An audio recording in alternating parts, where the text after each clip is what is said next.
Yo GBA Tech fans, it's me Turbo and I'm here today instead of Pick'ems, and that is really interesting because usually you've seen me on Pick'ems, but that is because my man, my co-host for today, why don't you introduce yourself, has got me in here. Alright. So I'm the Flying Bird. I did week 1 of the GBA D-League Power Rankings last season with my boy Tom, and Tom has very kindly invited me back against his will. I have a gun to his head, so it's great to get back on the Power Rankings this time. And I saw my boy Turbo is a bit psychic in the Pick'em crew, so I knew that someone's good at Pick'ems, they're surely good at Power Rankings. There's not too much of a difference between the two. And before we really get into this video, I want to give a massive shout out to Bill Standish for always doing the templates.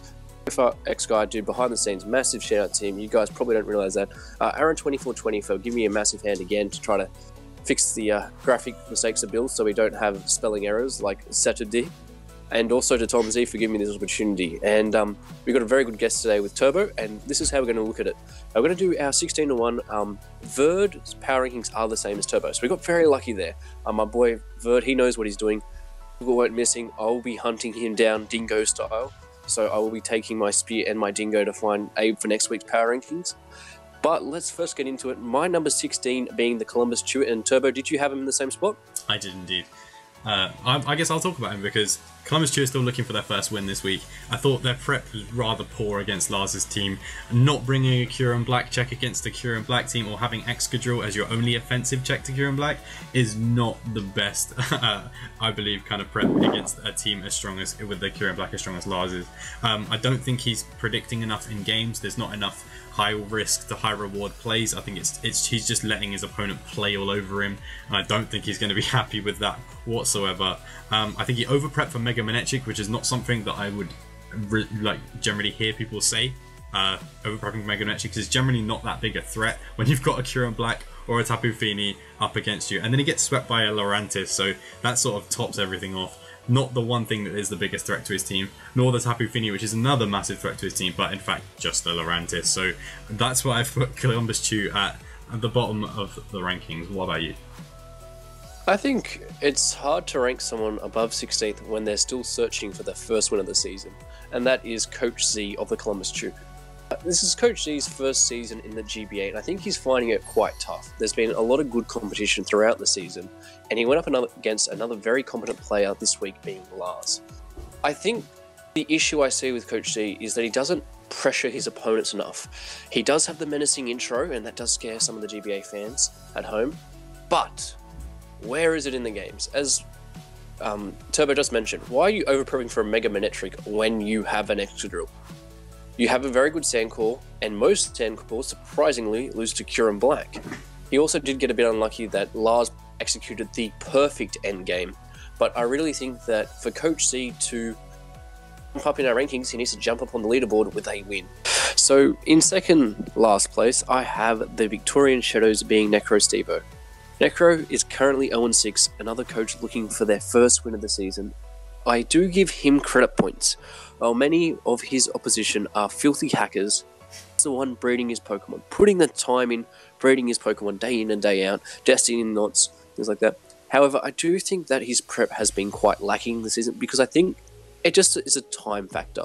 And that's something that he has a massive disadvantage against his opponents in, but also his offensive pressure has been quite limited, and we saw this week against Gator, he just really got blown out of the water. And that's sort of been a common theme this season for Necro, but he has been lucky. As my friend once said to me, if you're not the fastest swimmer and can't swim the shark, then just be faster than the person next to you. And that's what Necro's done this season. He's just faster than Coach Z. Yeah, I have to agree with that. Just being faster in terms of having a slightly better differential than Coach Z at, I believe, -18, which still isn't amazing.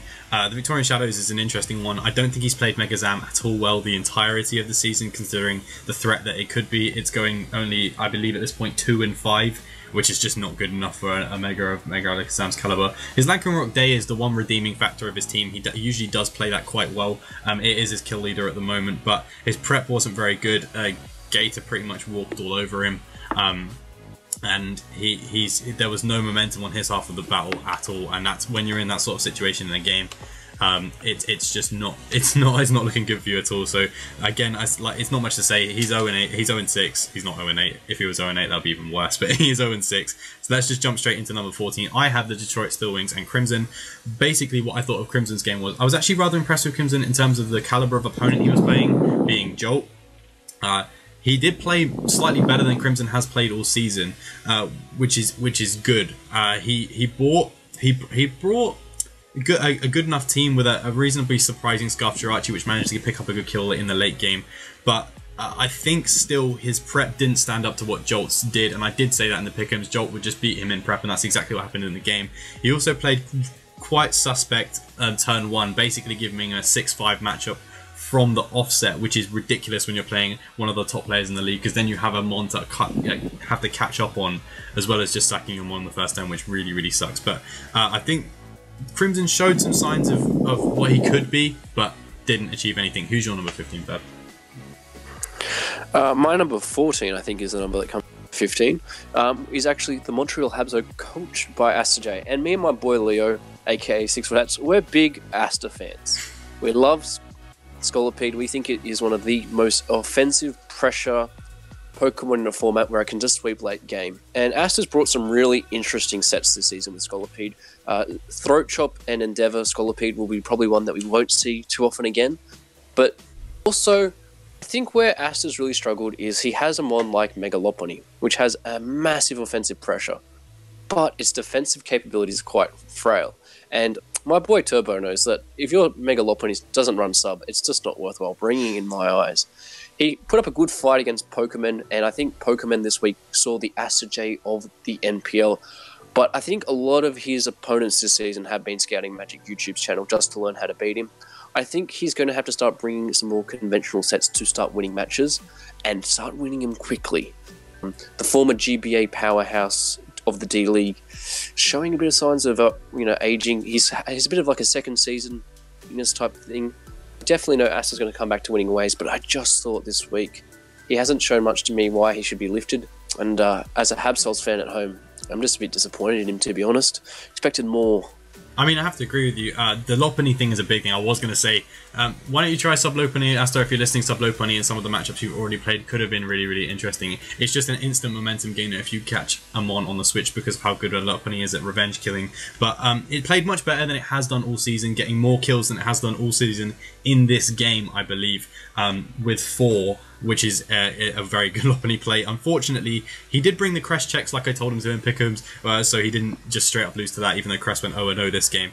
But Asta, he's gradually learning to play offense, but he's not quite there yet. And also, this game exemplified how bad a mon Fortress is. Fortress is a terrible mon. Please don't use it. It instantly loses Asta momentum every time he brings it in the game. Just watch it, because it either Volt switches out slowly and has to take a hit from an SD Tentacruel, or it rapid spins off all the hazards that Asta has on his team, which you might say is a good thing, but because of how passive a mon it is, it loses momentum by rapid spinning, and then John can take advantage of that. So don't draft Fortress. Even Claydol is better than that, and if you guys are old school GBA fans, you know how much Burke hated Claydol. But we're going to jump straight up into, that was my number 13, Asta, as well, so we're going to jump straight up into your number 13. Who is that? My number 13 is Aaron Zhang, and Aaron Zhang pilgrimage.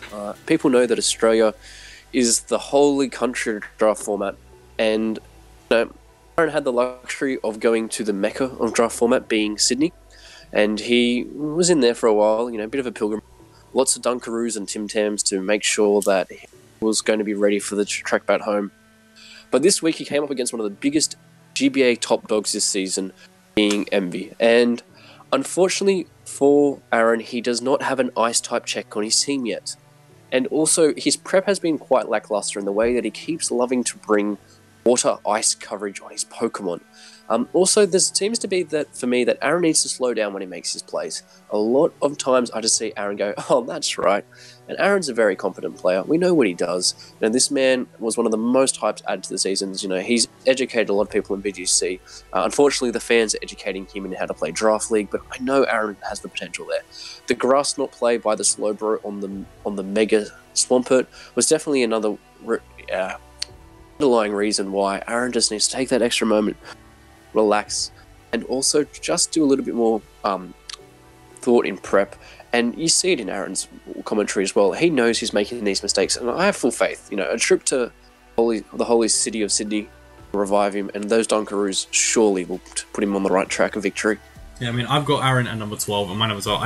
I think he literally just lost that matchup, and there's not much you can do about that because his draft's not very strong. But that's the errors he made at the start of the season coming back to bite him. He has played well with the draft, not to say that, but the limited options really didn't help him out. It's nothing to do with the way he played during the game. Again, the slow bro play is something he said in his video that he should have known because he's used that sort of set before in VGC. He needs to learn the ways of the hazards. He's gone to Australia and tried to learn how to play draft format, as you said, but he needs to learn the ways of what stealth rocks, toxic spikes, and spikes are so useful in singles. And once he adds that to his game, because Envy made a massive deal about how the fact that his only stealth rocker is Swampert. So once he and I know transactions are now over as of next week, so coaches can't make transactions, but maybe into next season, picking up some more hazards may help him out in the greater scheme of things. But that's not your number 12. Who's yours? My number 12 is the Detroit Steel Wings, coached by Crimson. And my boy Crimson put on Twitter the other week, he thinks he's past it in draft format because he can't compete with the best. Crimson, my boy, I think you're lying to yourself and lying to the GBA fans at home. You put on a spectacle this week against Jolt. And I think this was one of the best Crimson performances we've seen in a long-ass time. And I think with Crimson, he is like a fine wine. He gets better with age. And that is really what we need to see from Crimson. He played really well against Jolt, as touched on earlier. And I think as well, when you consider the caliber of players, each one at the bottom of these last three that I've had, you consider Aaron lost to Envy, who is very high on power rankings because he's the god of the Heater for Heater squad. But I think that loss to Jolt 2-0, I think it was one of Jolt's closest losses of the season. I think you have to give someone like that mad props for doing it. I think sometimes when you look at these matches, a loss is a loss, but how big of a loss is it? You know, there's no shame in losing to Jolt. Everyone's had a loss to Jolt in draft format, even myself, unfortunately. But that's the way I look at these things when I'm doing my power rankings. I thought Crimson gave us a spectacle this week, and I think he deserves to be rewarded on the power rankings.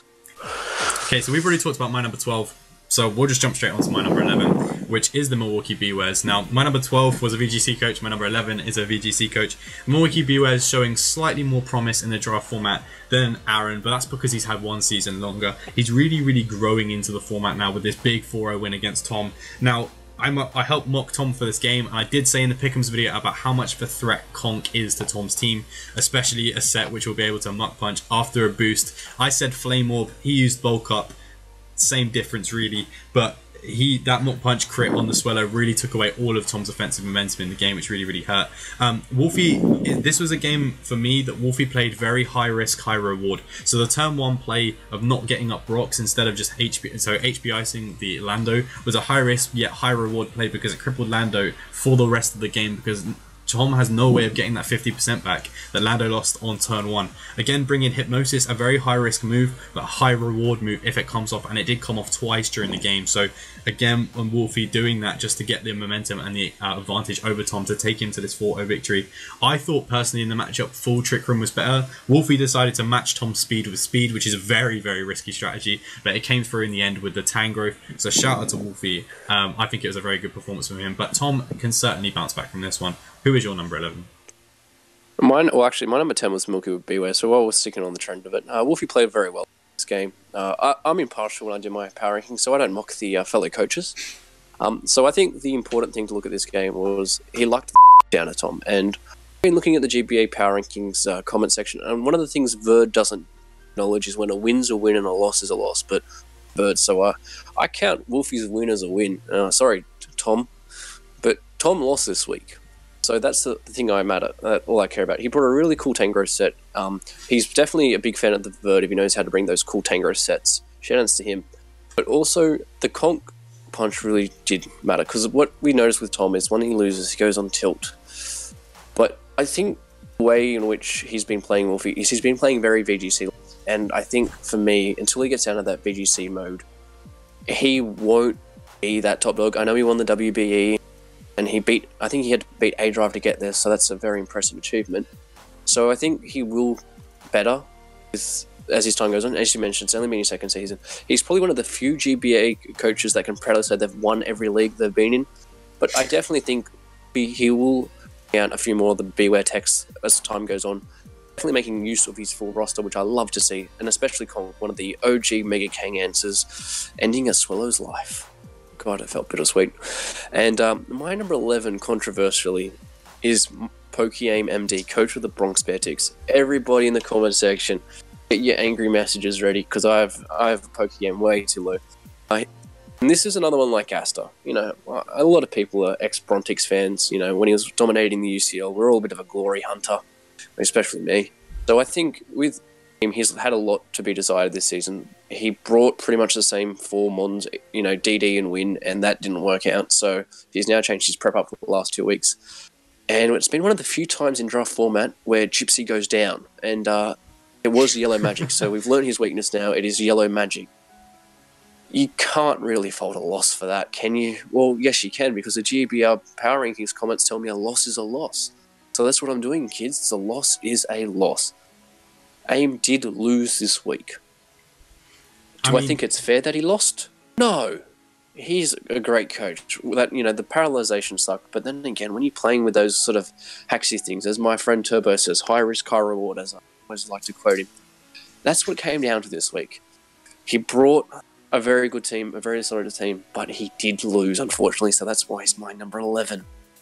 Okay, I spoke about my number 11 already being Wolfie, but at number 10 you segued it nice way into my Bronx Bear Ticks. Now my 10, 9 and 8 are all interchangeable, but I put Joey at number 10 because of expectations when coming into the league. Joey, out of the three that I've had in the league already, is the only newcomer and was expected to do better than the people I have at 9 and 8, who you will probably be able to see on the screen. Joey hasn't been doing that. He hasn't been stringing wins together as people thought he would do. His prep has got consistently better over the season, and I do believe his prep was better than Gio's in this game as a whole. But when your prep's better than your opponents, you instantly have that advantage, and Joey didn't take the advantage at all. The sack with the Magnezone early game was too risky. Like, it wasn't even a high risk reward play, as I have already quoted myself. It was just a poor play. He knew the possibility of HP ground, yet decided to sack a Magnezone that couldn't be trapped because it was shed shelled. And instead, if he had that Magnezone in the back in the end game, he probably would have won. So I don't think that was a great play in itself. Of course, he lost to Hacks in the end game, but I mean, Joey won his week 1 to Hacks as well, so he can't really be complaining on that front. Him and Gio had a pretty even game overall, and you will see Gio later on in my rankings, but Joey has just been disappointing for me this season. I want us to see him do better, but his prep is getting increasingly better, so maybe he'll have a really good run into the end of the season. You've already spoken about Joey, but who is your number 10? No, it was the Milwaukee Bears, as I previously mentioned. So, but my number 9, oh, it hurts to do this. It really hurts. Being the number 1 San Jose Sharpedos fan, we have my number 9, Coach Tom Z of the San Jose Sharpedos or something weird like that. Tom, I don't know how to pronounce your team name, like most people. Now, Tom, this week, as I've said earlier, a loss is a loss. Tom copped one of those. His prep has become quite standard. He loves bringing the same 6 Mons. You could probably start putting your life savings on these things. I wouldn't recommend it because the payback is quite low.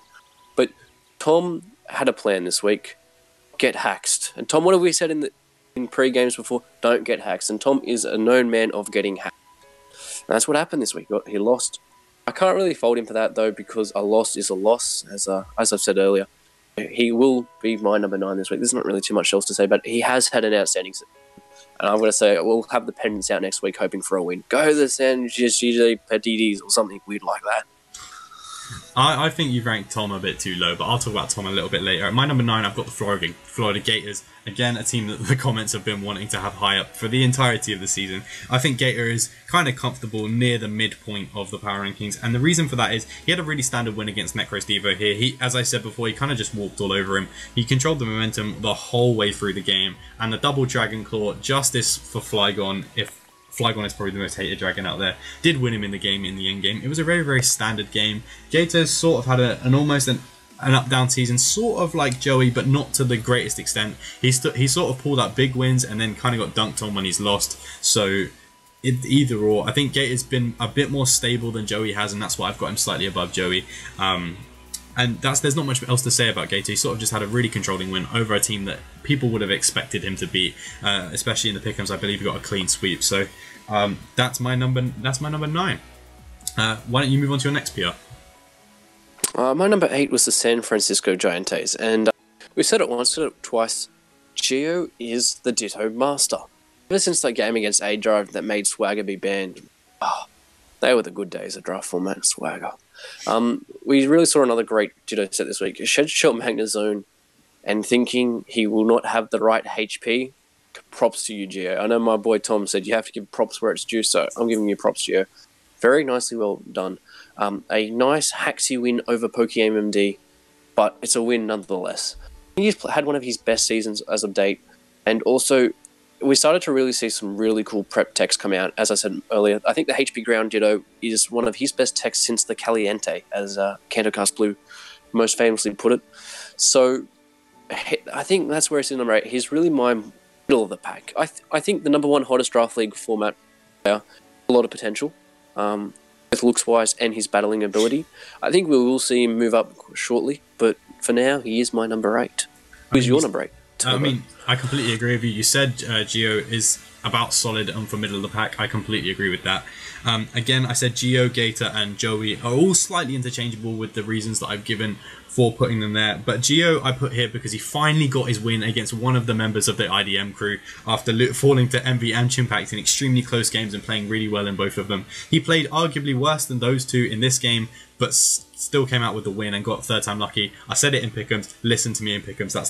That's the moral of the story of that. But I think that he played really well. He did everything he needed to do to win the game, and then the game helped him out in the last couple of turns. So I mean, if you do everything you need to do to win the game, and then the game helps you out in the last turn, you can't really complain about that sort of loss. I thought it was a really solid win. The only bit I didn't understand was the sizzle sack, but Gio's not used to playing on Showdown, and computer mishaps happen, so it was just slightly unfortunate on that front as well. But Gio is a very well respected player in the jar format. I think Joey not respecting the fact that he could have had a HP Ground Ditto is in fact something that came to his great advantage in the end game. I think actually gave him the means to win the game. So shout out to Remix, the best Ditto nickname out there. The San Francisco Giants are at my number 8, but into number 7. We are going to talk about the San Jose Sharpedos. You've already spoken about them. I said you ranked them a slight bit too low, and the reason I believe that is because Tom has played consistently very, very well this season. He's played more consistently than the 3 I have below him, which is why I have him above them. Okay, the conk crit basically ended the game for him because Swellow was his main offensive presence against Wolfie's team, as Wolfie had no switch-ins into it, which means that the Swellow dropping was a massive, massive deal. I did say about the conk set being very, very, very effective against him, but I mean, he lost loads of the momentum from turn 1 itself in the game, and once you lose a turn in a game, you then have to make that up with big, clever doubles, and Tom just couldn't get back into this game. The flinch hurt, the hacks was a problem, but I don't think this is a massive problem in terms of the long-term consequences of Tom's season. His team is still phenomenal. He's got 1 week left of transfers if he still wants to do any of that till the end of this week. So if you see anything on the transfers video, he might have chosen to do that, he might not have. But I think next week going into Gator, all he's got to do is keep his head up and avoid that loss, and then he should be completely fine and on track to finish strongly for the season. Who is your number 7? Alright, so as I said earlier, I read all the GBA PR comments, and I will be responding to everyone this week, and I think he'll have a bit of rejoicing. I don't know who the IDM crew is, that's some weird group. The Heater for Heater boy, my boy Gator, with the most original team name in existence being the Florida Gators. I don't know why anyone didn't pick it up sooner. He's had a really strong season, and I think he's really been putting it to the bottom feeders, and not necessarily saying that these people are bottom feeders, but the teams that are ranked lower, he has consistently beaten. And another win this week against Necro, I do believe a 4-0. And as someone once said week 1, if someone wins by a big margin and they're your number 12, you need to be sacked as an analyst. I'm not taking that risk. So he has played very well this season as part of the Heater for Heater boys. And I think that at number 7 really rewards him. He has done a really impressive job this season, and I'm excited to see more of the Florida Gators. In at number 6, we have the Brusha Dom fan. I called the Laurentis sweep in the Pick'ems crew.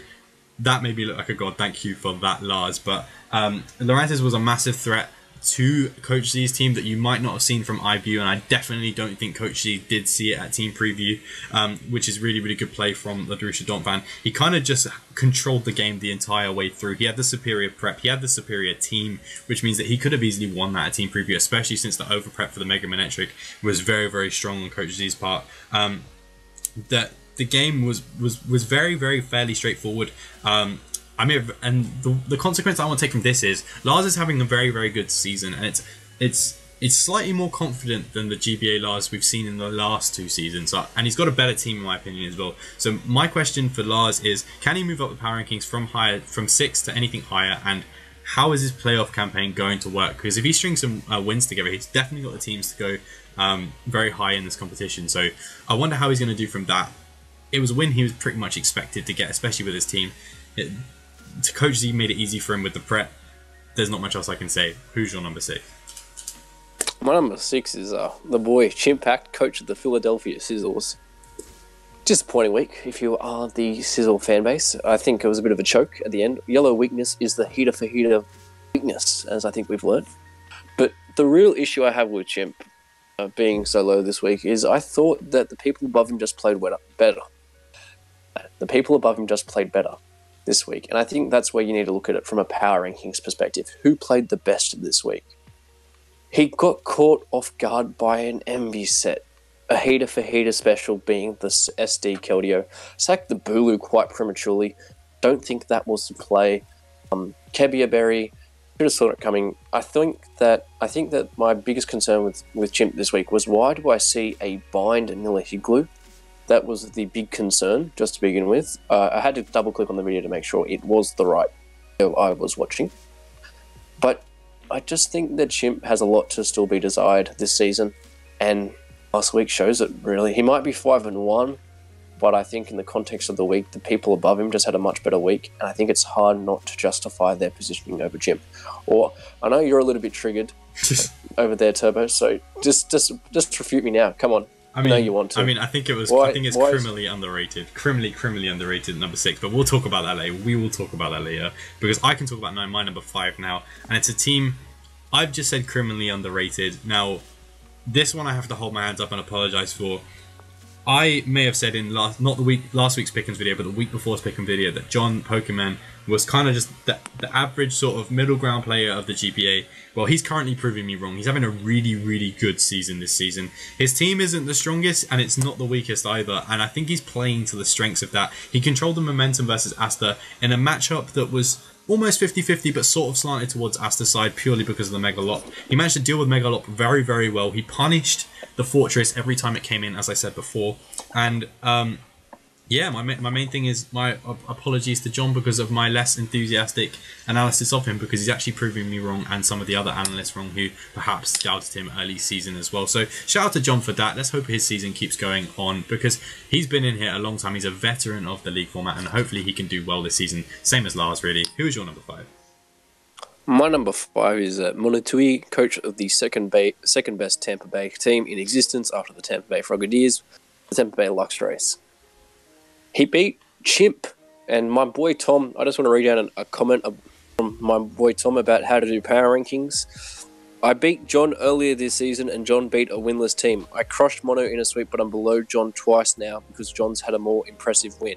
I agree with you, Tom. That's why this week I decided to rank Mono above the person he beat, and you at number 9, and still above the person you lost to. So, consistency. That's what we like to see in these power ranking videos.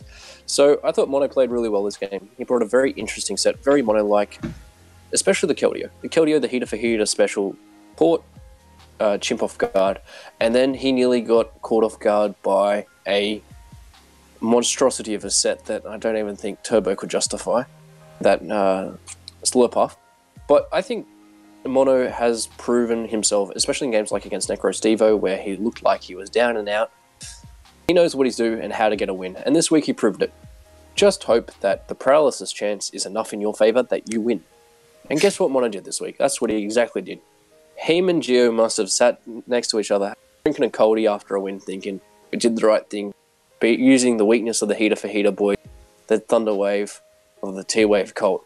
They know the way.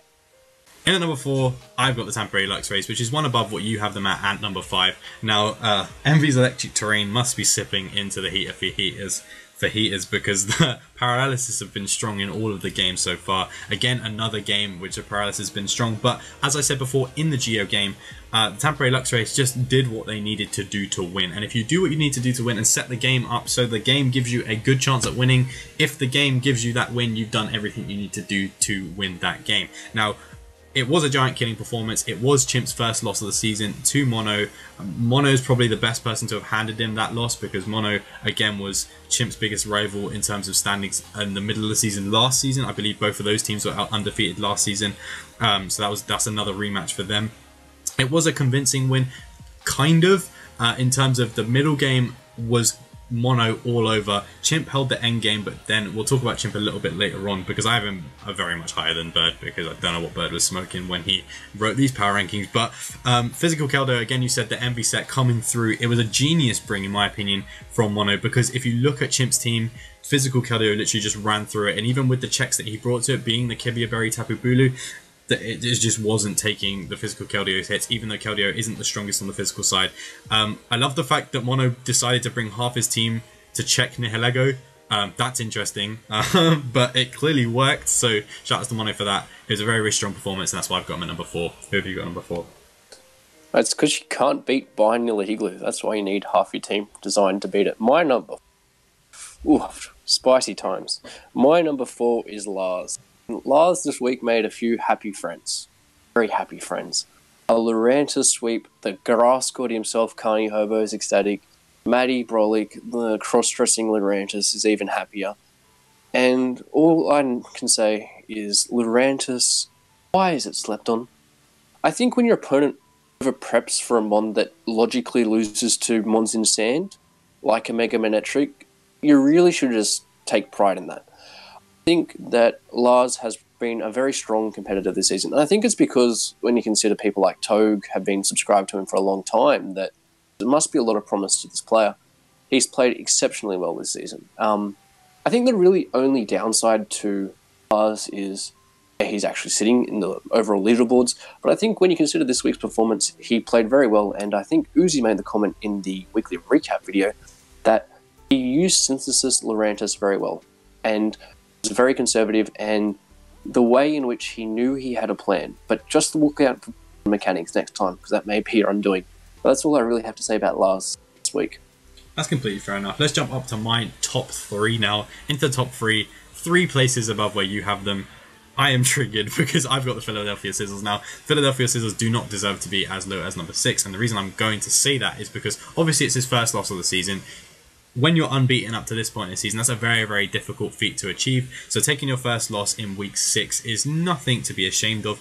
I do think he did choke the endgame in not resting. I think if you have Resto Chesto, best be safe than sorry, because you know the power chance. If you rest up, that the mon in front of him cannot kill him if he's rested. So if he rests up there, he has a better chance of winning the game.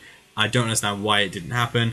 I do appreciate the camera quality, the SSJ Chimpact, that's always nice as well for all of the anime nuts out there as well. If you're looking at that Super Saiyan Chimpact playing Pokemon, that was kind of interesting. But I did mention the Pick'ems. DD Scrafty was a threat to Mono's team. Mono brought a team that got soloed by DD Scrafty, so maybe that's something to watch out for in the future in a playoff matchup if they do make playoffs. So DD Scrafty, if anyone is interested. But I think that the main problem with this game was Chimp had his win almost, but he lost sight of the end game. And if you lose sight of the end game, you're going to lose the game. And that's just what happened. He let Mono have his chance at winning by not resting and therefore lost the game. But I don't think it warrants a big enough drop that you've done.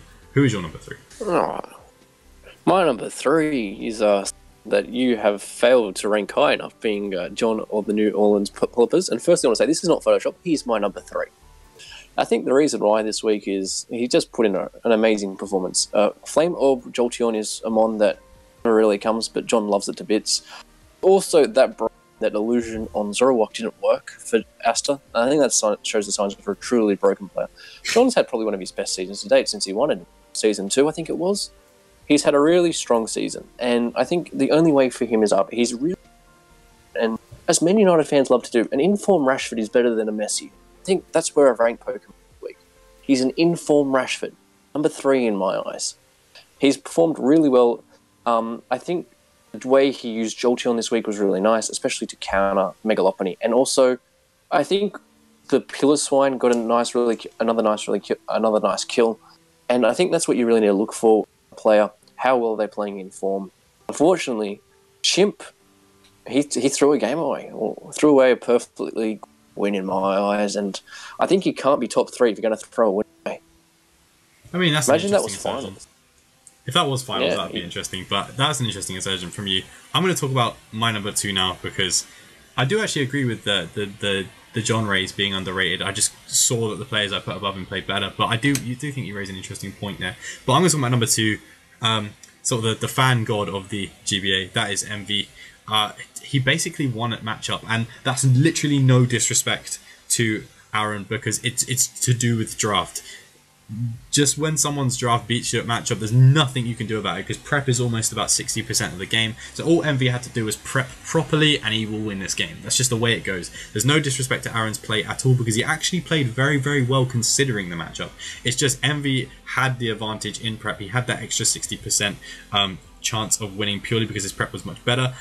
Interestingly, from the way Aaron played, I think MV is very beatable. He is able to be beaten, and I think that people should watch this game and the way that Aaron played in a very, very bad matchup to see MV's potential weaknesses. But that we're going to praise MV because he's at number 2, not discredit him. His prep was efficient, his play was efficient, he controlled the game the whole way through. Obviously he's using the Alolan Raichu Electric Core as a very, very good thing. I'm very fond of dual cores of the same type, especially if they're mutually beneficial to each other, so I think that was very, very well used as well. I like the Amoonguss. Polion is still a bad default guy, I don't care what you say. And who was your number 2? My number 2 was Envy, and you raise a good point. If you want to learn how to beat Envy, why not watch the battle where he actually lost to Jolt? Might help. That's a good starting point. But I feel like Envy this season, he has choked some people out. He's been a threat, but he's been a bit like Conor McGregor in a way. Unfortunately, came to Jolt and just got knocked. He fought Floyd Mayweather. At number 2 is really just because of the fact he has a loss to Jolt. I think his loss to Jolt was more significant to Chimp's loss, but then again, he didn't throw away a certain win, and I think that's to be considerate. Also, as well, Chimp sort of struggled throughout the majority of the season with a few other games. I think he only lost like 2-0 to Gator or something criminal like that. Whereas MB has consistently manhandled opponents. Like, some people say that if you take a bad loss, you need a wheelchair. MB's like neck dropping people into a wheelchair. I hope those people have private health insurance after he beats them, because they really will need it. I think MB is the Heat God, and there's no way you can beat a Heater for Heater God. There's just no way. But unless you're my number 1 pick, I said it week when last time I was on the Power Rankings. Watch my man Jolt. He's going to win something. You can just tell TTM, they know how to win things. Maybe GBAs. We'll have to wait and see for that one. But Jolt this season has played amazing. No one can beat Kit Mao except Trev the King. And even then you need a SpongeBob-related reference to understand how to beat Kit Mao. I think that Jolt is not perfect. I think there's definitely been a few games where I'm saying that the Heat have backfired, maybe thinking of a certain Mega Venusaur set. But this week he brought a half-decent one, being Raw, because it's Raw. It was really nice. He played a very Crimson. It's like when Wigan are on the stage about getting relegated. You just know how to start winning things, and I was worried for Jolt. My boy Trevor said that you've got to watch out for Jolt against the bottom teams, because he has been playing the Stab League recently, and they are a lot harder to beat than the GBA. That's what I've heard inside word from CTM Trev CL. So I think with Jolt this season, he's played very well. He deserves to be at the top. And Tom, just for one time, I was like, hey, his name is TTM Jolt, and the T stands for Tom Brady. He's like, why did you have Jolt at your number 1, Turbo? Jesus Christ, that was a mess of an analysis, but let me give you something more civilized. I think Jolt, you compared him to Floyd Mayweather. That's an interesting comparison, because I think Jolt is the best defensive player in the league, as Floyd Mayweather is the best defensive boxer in the world. Jolt will sit and prep out a game and a game plan and will then execute it perfectly. Now, as we said before, Crimson gave him a harder fight than Jolt perhaps expected, but the prep, as I said before, is 60% of the game. Jolt's prep came through and won him the game. He's Scarf Braylon. He's probably the best Braylon user I've ever seen.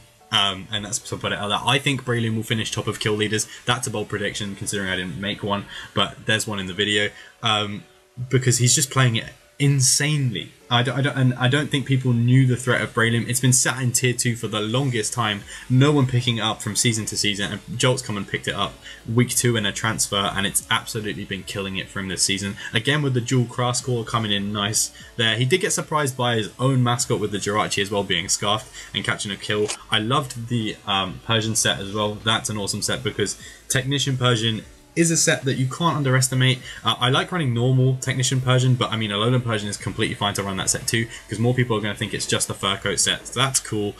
I think his prep was just superior and it completely won in the game. You made an interesting point. He's the only undefeated team in the league. As you said, at the bottom of the table, Coach Z being the only non-win team in the league can't be higher than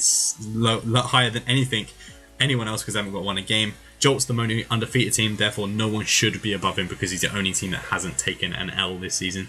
And to be honest, I can't see him taking one in the near future if he keeps playing and prepping like this. Even this week where he had a slight wobble and he said he wasn't happy with the game itself, he still took a commanding win. So that's absolutely insane. I just want to say one thing to Jolt. Just remember, Psychic is super effective on fighting types. That's just a little hint for you to take into future weeks. That's a good message to end and leave on the fans. Psychic is indeed effective against fighting. Make sure you remember that. Hashtag oh gosh in the comments. Make sure you subscribe to the GBA channel and join the fan Discord if you want to. Links are in the description, as well as check out all the videos for the coaches and watch all their videos, because we can only describe to you what happened and what they are. You should be watching the games before you come to this video. Leave your comments and opinions in below. I hope you enjoyed the video, but do you have anything to close out and say? Yeah, I want to say leave your comment below. If you think I'm putting Chimpact at whatever I put him at, below for Turbo's liking because he's not number 1. Please let me know. Tom, if you are upset by your power rankings, please remember that one person once said to me when I was doing the D-League that people shouldn't be offended by power rankings, it's just someone's opinion. So just keep that in mind, Tom. And the final message as well, thanks to everyone who helps make this video possible. And if you want to see Turbo more frequently in the GBA, leave a like, subscribe to his channel, and just let him know in the comments you appreciate Turbo, because he's done a great job this video. I think it's hard to deny that. And watch his pick'em crew, because he thinks he's psychic or something dumb, but I don't know. I'm just fighting a losing battle here. Love puns. And see you all next week.